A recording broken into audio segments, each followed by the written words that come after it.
What is going on, Colts Nation? Welcome back to another Bring the Juice Colts podcast live stream. Thank you all so much for tuning in with us tonight. Guys, football is almost here. The players will be back in Indianapolis for training camp in less than a week, and we are ready to talk about some Colts news. Cody, how you feeling, man? It feels like forever since we've done a live stream together. Oh, it's been far too long, man. And I know with everything going on in life, I mean, between, new studio, new house, moving all that, I know, it feels like we haven't been able to do something live. I think, honestly, Derek, since the draft, it's been that long. So it definitely feels good that we're kind of getting closer to football, and it's crazy because in a little over a week, Derek, we're going to be down at training camp, and we hope to see everybody there on that Friday. And really excited for that, man. It's refreshing. I feel like it was that time, and it's kind of been that time in the off season where literally nothing's going on. Nobody's interested.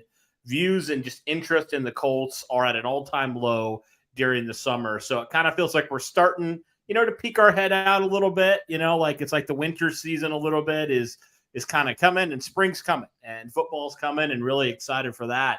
So, yeah, man, really pumped for being able to go down to training camp next week, like I said, and, seeing each other, since the draft, we hadn't seen each other. So being able to reunite in that way, getting some vlog content. There's just so much to do, it feels like now. Whereas we were scraping the bottom of the barrel for a while, Derek. I mean, there was definitely, some days where we're like, what do we even talk about? We haven't talked about like a couple times already. So all that to say, man, I'm doing well, really excited for this season, and just excited for football in general to be back. Absolutely, man. Thank you. Shout out to the 25 of you in here right now. Be sure to like the stream, guys. Helps it get out to more and more people. So be sure to like the stream. Be sure to comment in the chat. We'll interact with some people if we can. And then be sure to subscribe if you guys haven't already. Just went over, I think it was 16,400 subs just a few days ago. So yes. Thanks again for that, guys. On the road to 17K. So yeah, I mean, like you said, training camp, it's around the corner. We got pretty much, like you said, you and I are going to be there on the 28th. So hopefully I'm assuming there will be a lot of Colts fans there. Be sure that if any of you see us out there, be sure to shout us out while we're there. Always loving to interact with Colts Nation. But yeah, man, I mean, it feels great that football is right around the corner now. Feels like that infinite void that is the summer is starting to go away. So now we're finally here to talk about some football and a couple other things. So, I mean, I love it, man. I mean, is there any specific thing that you're looking most forward to about training camp going into it? I mean, I would be remiss if I didn't say seeing Anthony Richardson in person. I mean, you have to, seeing a guy of that physical stature. I mean, just the excitement in that alone. That's by far the top one. I don't think there's anything that's remotely close for me. Yeah, I feel you on that. JT has a comeback year, gets 1,500 yards. What's your prediction? Well, I'll say this. JT played 9 games last year and finished with 800 yards or 900 yards on the year. So it was like 8, I mean, I think it was like 800 something. So he played half the year and got that behind a subpar offensive line last year. I definitely think that 1,500 yards is definitely not out of the question when it comes to Jonathan Taylor. Yeah.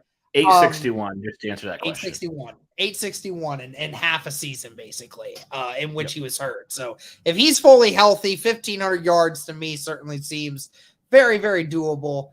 I think for me personally, Cody, is I want to see just kind of how the Indianapolis Colts attack the offense this year, because I think that this year you're seeing a whole new staff. You're seeing a whole new group of you're seeing a couple different offensive guys out there, especially at your quarterback and Anthony Richardson. I'm interested to just kind of see how how the Colts do with Anthony Richardson and Shane Steichen as their new head coach and with Jim Bob Cooter as the offensive coordinator. Like how does that all work out? Does it look different than what we've seen in years past? And ultimately, does it give me any indication on, if Anthony Richardson and company can actually do better than their record suggests, or what we presume will be? Yep. What do you think?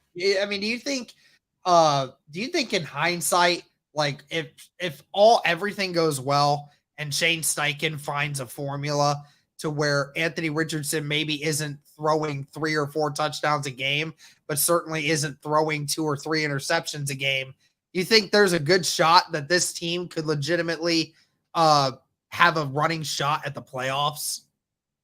Yeah, I do. I think the ceiling for this team is definitely like a wild card spot. But saying that, there's a lot of things that can happen in between there, So, but yeah, if it really does hinge on Richardson, how does he look right away? How do some of these young guys look right away? Not just Richardson, like a lot of these guys, especially on the defensive side of things. But as far as the offense goes, yeah, I mean, I think if you could figure out a formula where, you're there, obviously we know the running game is going to go through Jonathan Taylor. There's no question about that. But if you could figure out a way where, it's not, the passing attack that we've seen of old, but, it's enough where you're a little bit more unpredictable out there. And that's just something you didn't have, frankly, pretty much the end of the second half of the 2021 season for the majority of the time, and then all of last season. You just didn't have that. And so teams were able to key up on Jonathan Taylor, and you saw, especially down the stretch in 2021 and then pretty much all of 2022, for the most part, like teams were able to, contain him a little bit better than they were maybe early on in 2021. And so, as good as Jonathan Taylor is, like his best friend's going to be a little bit more of unpredictability on the offensive side of things. So I am excited to see how Shane Steichen, uses whoever's out there. If it's Richardson, if it's Minshew, like, what are ways where you can actually have a legit complement in some way to Jonathan Taylor in this running game? Because we already know Richardson's going to do damage in the run game, but like, what could he do even further, in terms of just making you a little bit more unpredictable on offense, where it's not like we know they can't pass it, so all they can do is run it, So I do think, it's a real good chance here if they can get it working to have a competent offense here in the passing game. I think that'll go a long way for sure. Yeah, so before we get into any of the other stuff that we can talk about here tonight, I know that this is kind of like old news, and I know you made a video on it. I think it was late last week when this came out. Obviously, people were talking to Jim Irsay recently, and they asked his thoughts on, Anthony Richardson, being the starter day one. And, he talked about how, Richardson, the best thing for him is to get him starts so that he gets better and that he can do more things. Yep. At the end of the day, forget that Jim Irsay said it. Just at the end of the day, do you think that is something that the Indianapolis Colts should do? And if it were up to me, Cody, and I don't remember what exactly you said, I think you're on the same page as me, that it is the best interest of the Indianapolis Colts to get Anthony Richardson out there on the field as quickly as possible.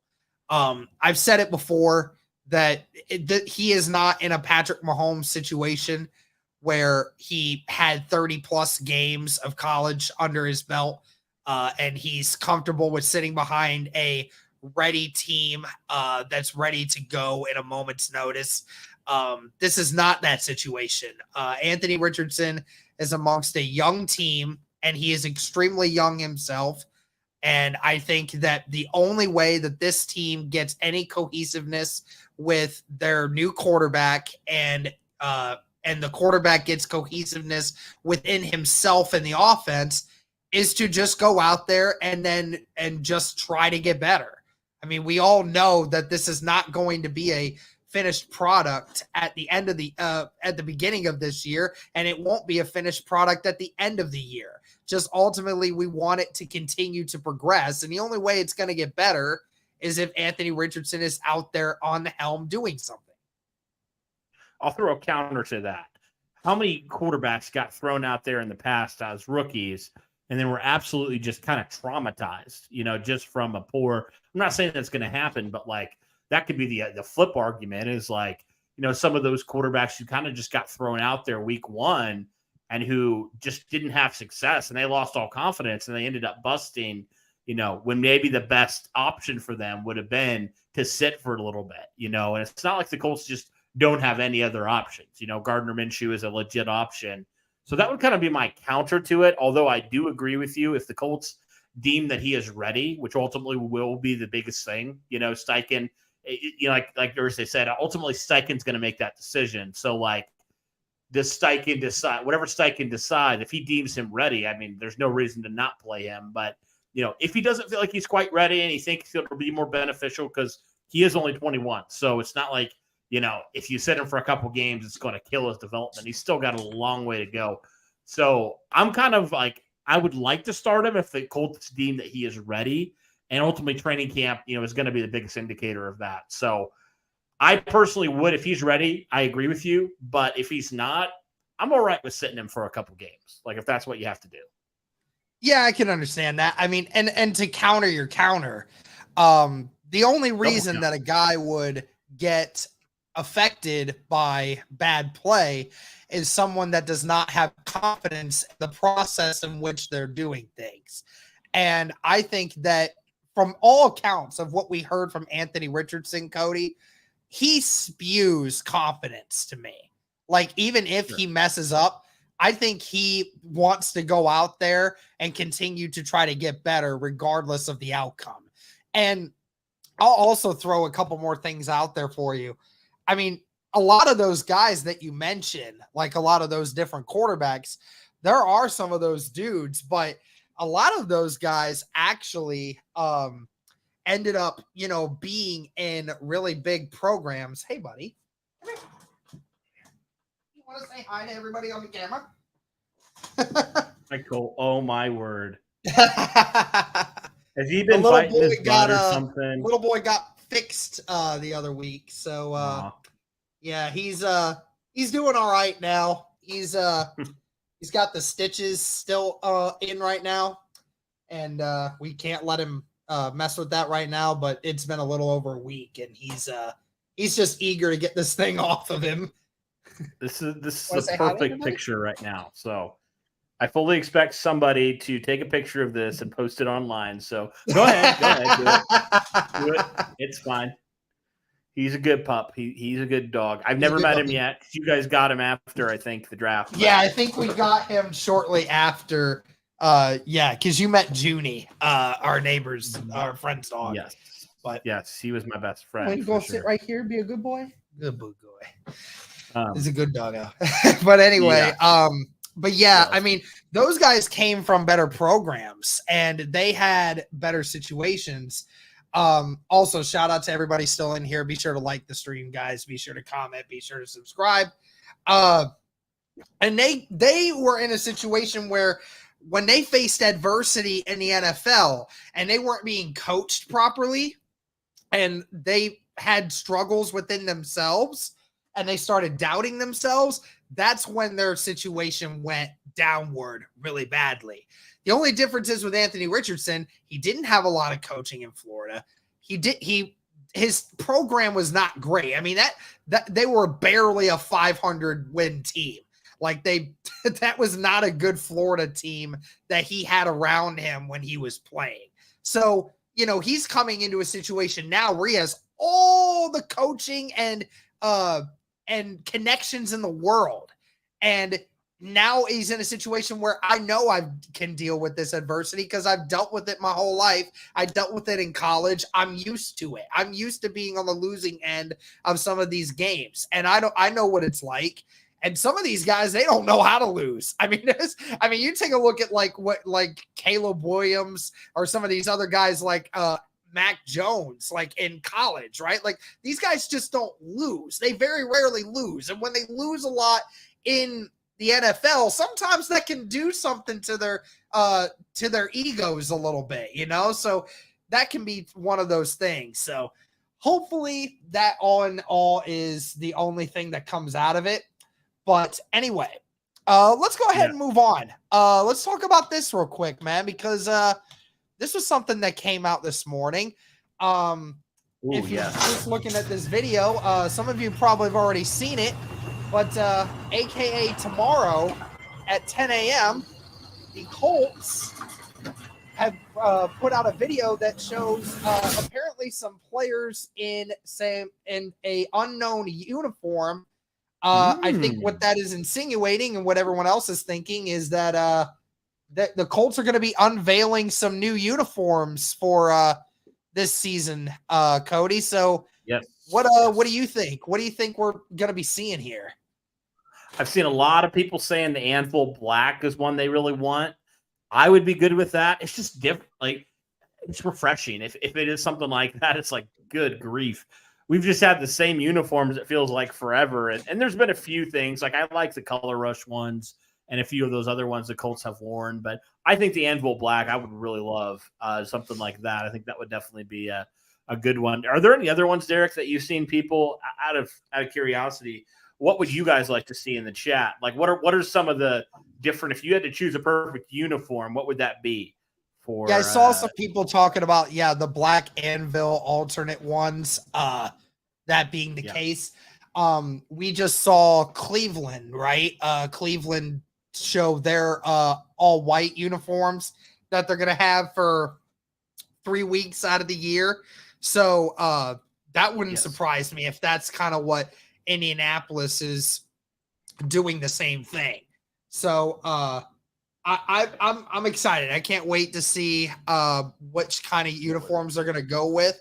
But I agree with you. I think that they're probably just going to end up going with the potential black uniforms that we saw from a few years ago. And it's about time too, because the Indianapolis Colts are due for, a little bit of a jersey upgrade. Hey, for sure. That would be great. I'm trying to see if there's any other. Oh, here's one. Do you remember it was I don't remember what they technically called it, but I remember it was one they played specifically. I remember a couple years ago, it was definitely in the Manning era when they had them, but they were like the blue helmets, just all blue. They had white, they had some pinstripes right here, and then pretty much all white with blue numbers and stuff and blue striping and stuff. What would your thoughts be on that? I can pull up a picture here if I could find one. Yeah, pull it up for me. But I think I know which one you're talking about. Hey, I mean, I like me personally, like the Colts don't do a lot of that. So anytime that they change up the uniforms, I'm more than happy to, see a different kind of jersey. Here, I found this one. I'm going to share my screen or something here. See if I can do this. I haven't done this in a while. Yeah, present. Go to present and then share screen at the bottom. And then you hit window. Yeah, there you go. So this one right here. Oh, those kinds. Yeah. Interesting. I like those. Yeah. That's been a long time. Almost looks like an old Tennessee Titans uniform, to be honest with you. Yeah. Maybe it's just the helmet. That's very interesting. Yeah. Do you remember these at all? Oh, it was on Reddit, but anyway. I like those. No, I don't remember those. I'll be honest with you. Okay. I can't remember Colts versus Eagles alternate uniforms. I don't remember if they're the same ones or not. If I can spell. Yeah, okay, so it was the one. Do you remember that game when Austin Collie got like knocked out? Yeah. I think they were wearing those uniforms. They have like, look, they have I a don't little like. believe so. I thought they were wearing their traditional road uniforms. No, I remember this because they were playing Michael Vick in Philadelphia. But anyway, they had the little horseshoes on the back, which is an interesting touch as well. So that's kind of cool, I think. Yeah, that'd be cool. I would love to just see like the Colts just mix it up a little bit, you know? Yeah, just something different. Like that's all we ask for. So yeah, that would be great. Just anything different, I'm good with. But like I think it would look clean, Derek. Those all black, uniforms. That's just something they haven't never really ventured into. So I want something different. Yeah, I think Colts fans, we got an alternate logo a couple years ago. Kind of a newer one. Let's change it up and let's get an alternate uniform that we really dig as well. So that'd be good. Absolutely.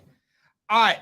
Let's go into another topic here before we get into one of the bigger ones. I know, yes. I think, yeah, you and I talked about this already. But then, we put up a poll on Twitter, asking Colts Nation about their opinion on this topic. And, I feel like it's and especially with the recent news of Saquon Barkley and Josh Jacobs and a few other guys, I think it's important that we kind of talk about it once again. And I think it's important that we talk about, whether or not the Colts should re-sign Jonathan Taylor. And so obviously we saw Saquon Barkley did not get a new deal with the New York Giants. So he will have to play under the tag if he wants to play football this year. And of course, Josh Jacobs had the same thing happen. And then, Jonathan Taylor, while he does not need to be paid this year, he can get paid next year. But the only thing is if you wait till next year, he's going to be a free agent. And there's plenty of other teams that can throw money at him if they want to. The only thing is, Cody, we're seeing now, the NFL world did not appreciate the fact that Saquon Barkley, who's one of the premier running backs in all of the NFL, basically just did not get a contract from the Giants. And now everyone is basically just saying how the NFL needs to fix this problem of not paying their premier running backs. And that begs the question, is Indy going to be the next one, or is Indy going to, give Jonathan Taylor what he thinks he's worth? Yeah, that'll be a great question. With that trend that we've seen with the running backs, it's like, is it wise for Indianapolis to do that? Like, excuse me. Like, I understand, like, Jonathan Taylor, great player. There's no question. But, Derek, let's just be honest. Like, it sucks for those guys. But, like, what else are you supposed to do? I don't really see, like, a solution here, like, to fix this. Because running back, like just the nature of the game, it's not against the players. Just, like, the nature of where today's NFL is, like, we saw it in 2021. You can have the best running back in the NFL by a wide margin and still miss the playoffs if you don't have a competent passing attack. You just can. And that's just unfortunate. Like, that's what, that's kind of how the NFL has gone in certain ways. And so, but for Taylor, I would pay him. I just don't know if he's going to get as much as maybe he thinks he's worth. But, knowing Indianapolis and knowing, Chris Ballard and kind of his mantra of, paying guys for their production, like, I could see Indianapolis doing that. But I just have I guess one of my, my philosophy, it's hard for me to justify paying a running back in today's NFL that kind of money. Like, it's just hard to, because yes, Jonathan Taylor's a great player. Yes, he's definitely going to, help Anthony Richardson out for sure. And I do think you should extend him, but like, how much, I guess, is the biggest question, because I'd love to have him on the roster for sure. I'd love for him to be a Colt for life, but like, at some point, I think you just got to recognize, like, that's just the reality of where it's at right now. And like, it's not against Jonathan Taylor, the player. We know how great of a player he is. That's just where it's at, man. And it's just unfortunate. Yeah, I mean, we just kind of talk about like some of the best running backs in the NFL in recent memory. I mean, Le'Veon Bell got paid. Then afterwards, I mean, 2 years into his contract, he wasn't on the Steelers anymore. Ezekiel Elliott gets that 6 year, gets that 6 year, $90 million contract. And then 3 years into it, he's off the Cowboys, like, and Yeah, and right. Todd Gurley, he gets that big payday. He Yeah. has 1 year, he gets hurt, and then he's not the same afterwards. And then, it was one thing with a couple other guys as well. So, like, it's the unfortunate nature, just as when you're talking about the situation of a running back, like you said, as they get to be at that age, it's just hard to, oh my gosh. Hey, can you not? I'm gonna pull the. Hold on a second. There's Drake. Read that? But what I was gonna say also, in addition to that, is like right now, who the heck are you paying? So saying that, Jonathan Taylor, it would make sense to re-sign him. But I do agree with Drake. I do feel like Michael Pittman probably is going to get an extension first, and I probably think he should, just because, if you look at him player for player from their respective positions, obviously Taylor's a better player. But I would argue, Derek, that Pittman is more critical to your team moving forward just because of the position he plays and because of what he's done. And so, yeah, and also it's like you look at, the other wide receivers. I mean, who's really proven outside of Pittman right now? I mean, Pierce had a pretty good rookie season, but other than that, I mean, Pittman's by far the most experienced guy. So I would agree with Drake here when he's talking about Pittman getting that extension done. I definitely want to see him brought back as well. Shout out to Derek. Drake, by the way. One thing I was saying is, like, on the other end of the argument, Jonathan Taylor's 24, 25 years old. He's still extremely young. And who are you going to pay? I mean, right now, like, honestly, you have a lot of cap space. Don't really have to extend anybody majorly, like, in the next year or two. So, like, who are you really paying right now that, like, if you would extend Taylor, like, you wouldn't be able to afford? Like, nobody really on your team right now. You have a lot of young players. So I'm fine with bringing Taylor, signing to him an extension. That's just kind of my core principle when it comes to running backs. But, like, I understand, and I totally would be fine if the Colts brought him back for sure. Shout out to the 50 people in here. Be sure to like the stream, guys. Be sure to subscribe if you haven't already.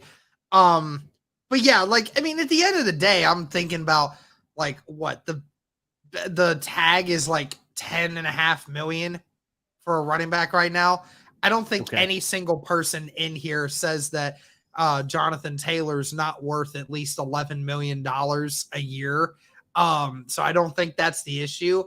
And you know what? I'm all for, like, just doing a 3-year contract. I'm fine with doing 3 years. Like, say, I'm perfectly fine, Cody, with doing a, like, 3-year, $45 million contract for Jonathan, because, like you said, like, who are you paying otherwise right now? Like, honestly, you're not, because you have a rookie quarterback who is not going to get paid right now. So that's fine. That's not going to hurt you.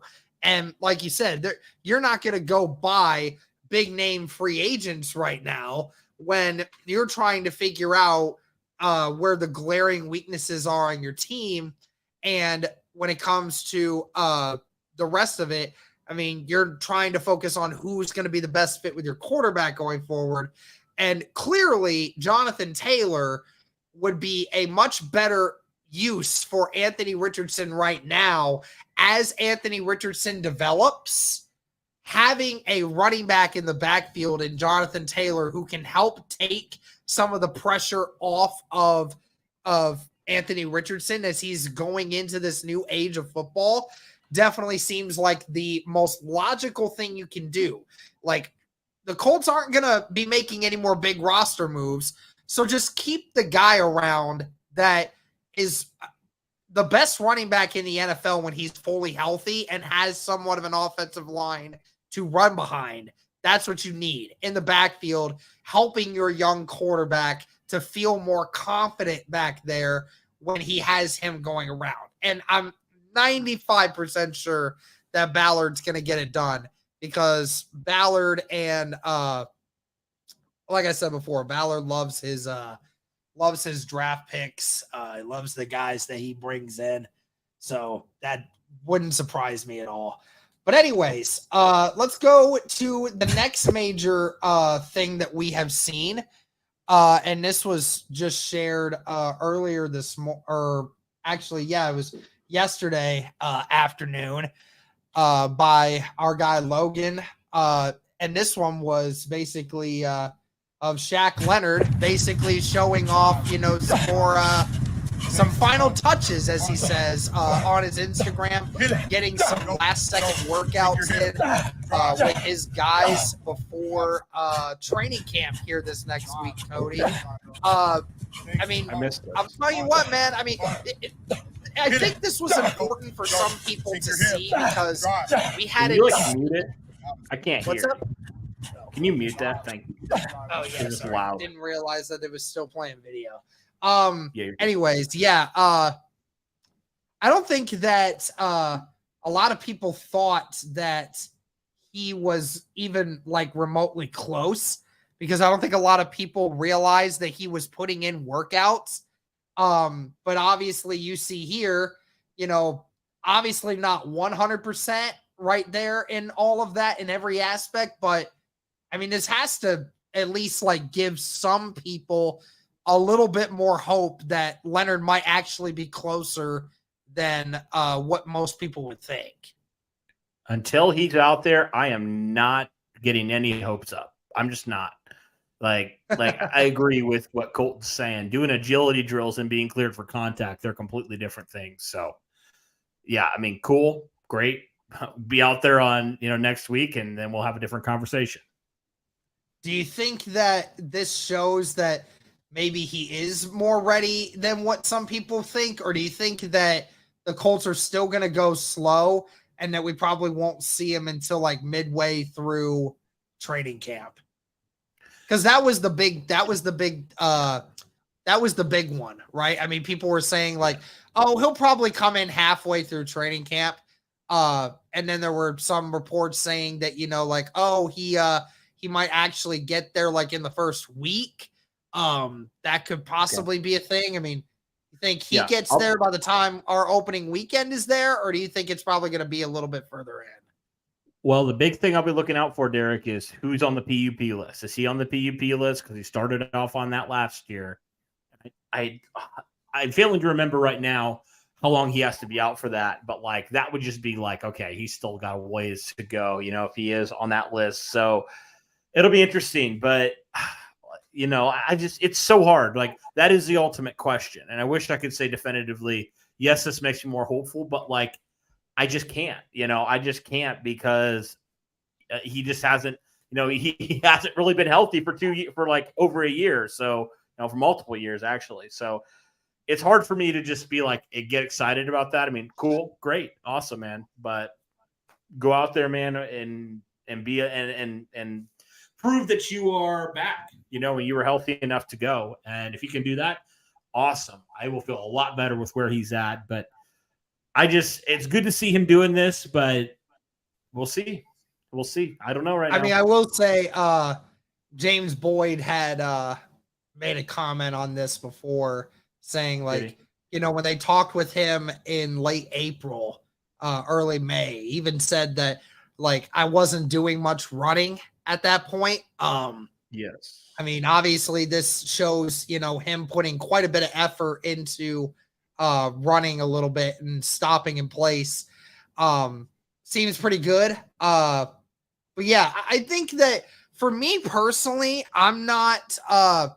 I think me personally, Cody, I look at this and I say like, oh, athletically, like he's almost there. Like, I mean, I think like athletically at this point, Shaq Leonard is back. Like, I mean, he's there. But like you said, I'm worried about like, as we get further into the season, Cody, how does his body handle the further part of the season? I'm not worried about Leonard being ready for week 1. I'm 99.999% positive that Shaq Leonard's going to be ready for week 1. Just ultimately, how does his body handle the workload of handling an entire season? That's going to be the important part. How good was the back surgery? How important is it that he's done anything? But I mean, we'll have to see what happens. That's going to be the important thing. Yep, exactly. So one thing we'll be monitoring for sure, but right now, great. But we'll see in a week. We'll see where he's at in a week. Yep, absolutely.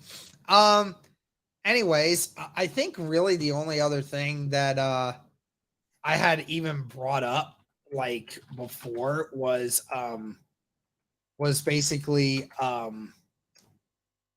just talking about the Madden ratings for the Indianapolis Colts. I don't really have like much else outside of that.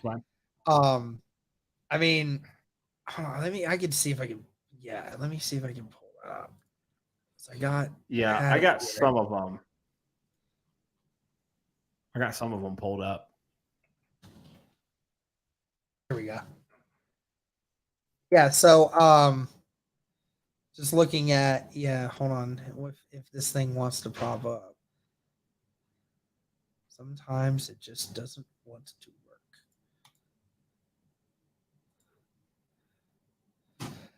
Why is it never want to work? What are you looking for? I'm trying to just get on this page to look up the Madden ratings, but that page just doesn't want to show it. Well, I got some of them. I mean, I can just know, say a few of them. Some of the ones, but I think the most dastardly one of all was DeForest Buckner being ranked as an 86. Yeah, I'm like, are you serious? DeForest Buckner in 86, a top 5 defensive tackle in the entire NFL, gets put as an 86 in Madden? Yep. Like, that's ridiculous. Yep. Yeah, look, I love Michael Pittman. There's no way DeForest Buckner should be near his same overall. That's a travesty. There's no way. So, I mean, I was fine with Pittman being an 85, but like Buckner should be, high 80s, if not 90 something, like easily. And it's just unfortunate because it's like, the Colts were bad last year, but DeForest Buckner has not fallen off. He's been great. So, yeah, that was dumb. And it's funny too, because if you look at last year's stats for Aaron Donald versus this year for DeForest Buckner, it's funny because DeForest Buckner had better stats in every way than Aaron Donald last year, but Aaron Donald got ranked a 99 and freaking DeForest Buckner got ranked an 86. Like, are you kidding me? That's ridiculous.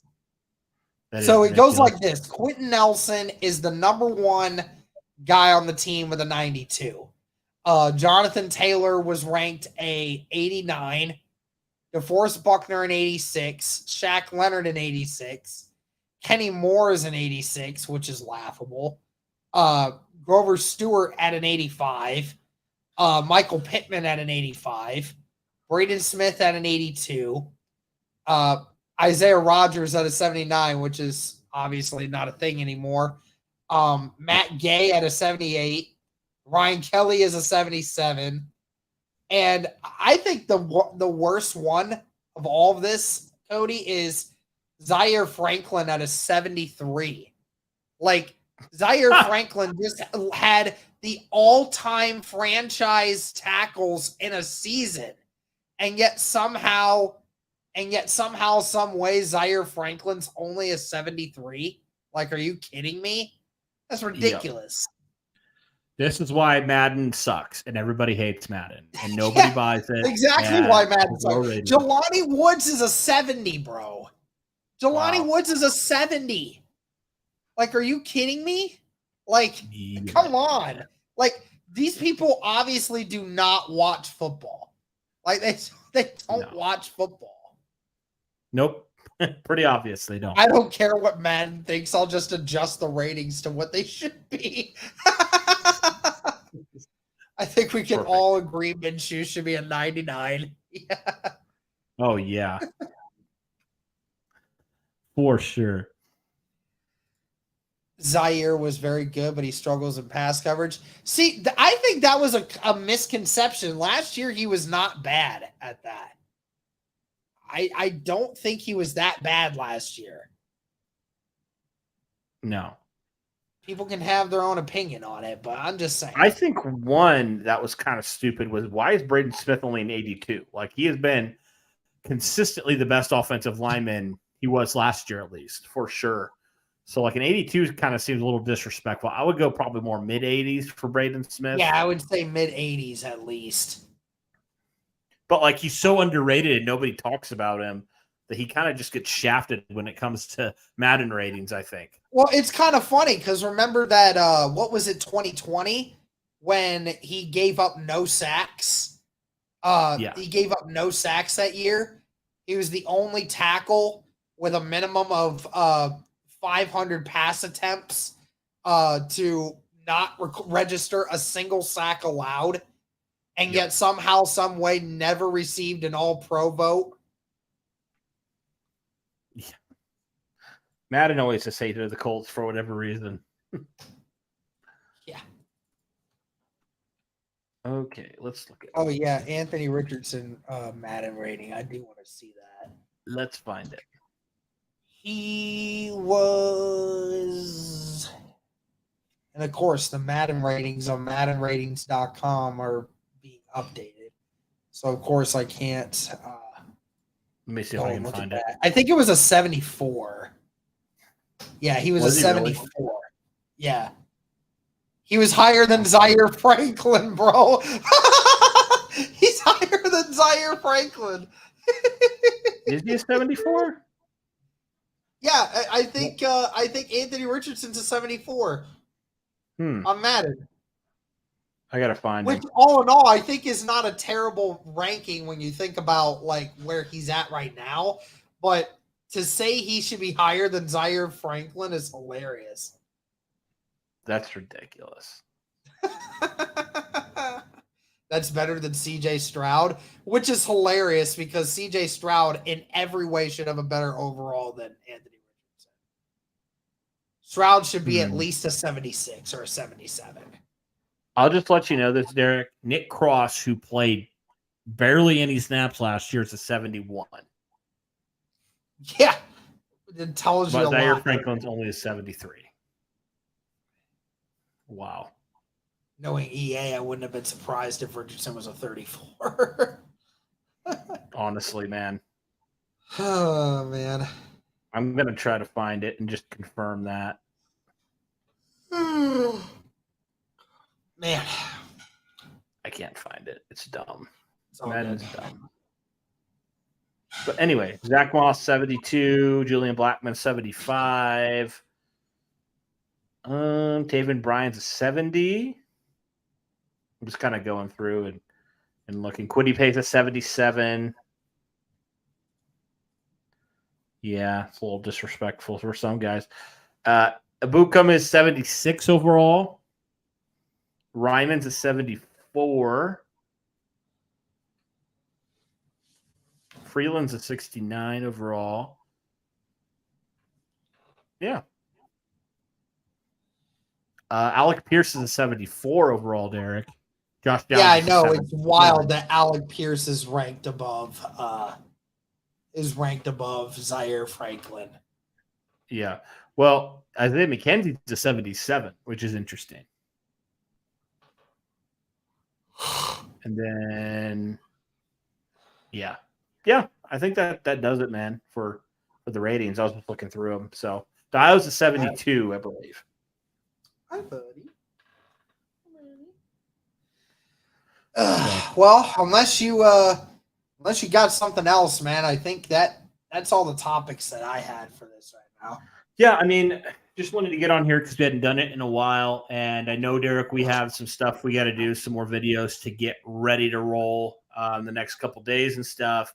We do have some sponsorship stuff that we got to get figuring out as well. So we got a lot of stuff to do, but just wanted to hop on here for a little bit and say hey to people and say, hey, we're excited for Colts training camp next week, and it's finally time for football, man, and we're excited. Absolutely. All right, well, that's going to do it for this live stream, everybody. Hope you guys really enjoyed. Greatly appreciate everyone hopping on here with us tonight. Hopefully, as training camp comes along, the content will continue to flow, and you guys will start tuning back into the channel a lot more frequently. Thank you guys so much for tuning in. Greatly appreciate it. And as always, guys,